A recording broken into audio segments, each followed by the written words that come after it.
Greetings, Gemini. Welcome to your horoscope.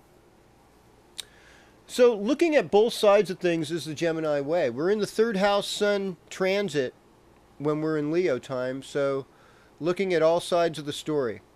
Think of famous Geminis, Bob Dylan, the poet Allen Ginsberg. Love Ginsberg.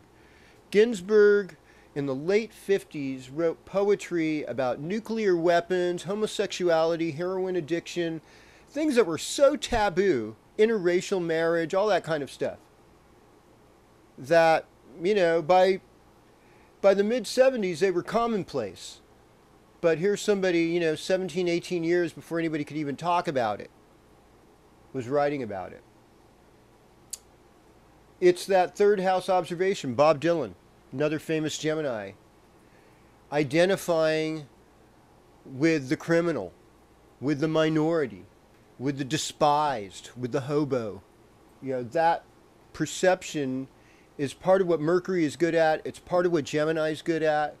And that's part of what our focus should be. You're going to start this Friday and Saturday with Moon and Libra transiting your fifth house. Should be creative vibe, should be a loving vibe. And with Sun and Jupiter and Mercury and Leo this whole time, you've got a lot to talk about. You've got a lot to express. And I would imagine that your level of self-expression will be running really high this weekend. And then by, Sunday you'll wake up and you'll be like, oh, I got work to do. I got to get things organized. When the moon goes into your sixth house, you'll be like, oh, I've got to deal with this stuff, Make it go. But real intelligence is about being able to be impartial. And there's a lot of things, let's go along with it, like blind faith. What is blind faith? I would say where I live in the state of California in the western United States of America, blind faith is people that beat on other people because they are fans of a different sports team. That is like the most ridiculous thing. It's like something that would happen in the recess field between two fourth graders or something. We're going to fight now because you like the Dodgers and I like the Giants, or you like the A's and I like the Giants. It's just like, come on, people, just chill out. It is not worth a big fight.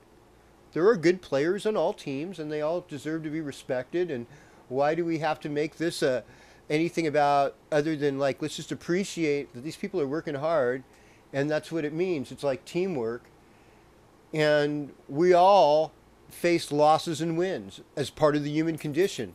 So why should someone who's experiencing a win while you're experiencing a loss should be an enemy? Now, this is where spiritual enlightenment comes in. This is where the sattvic attitude comes in. You're like, you know what?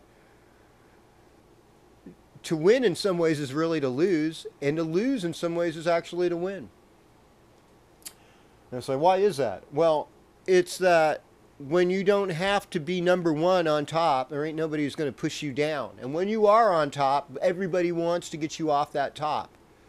So it's just like, relax, appreciate where you are right now, and appreciate your neighbors, because third house rules neighbors.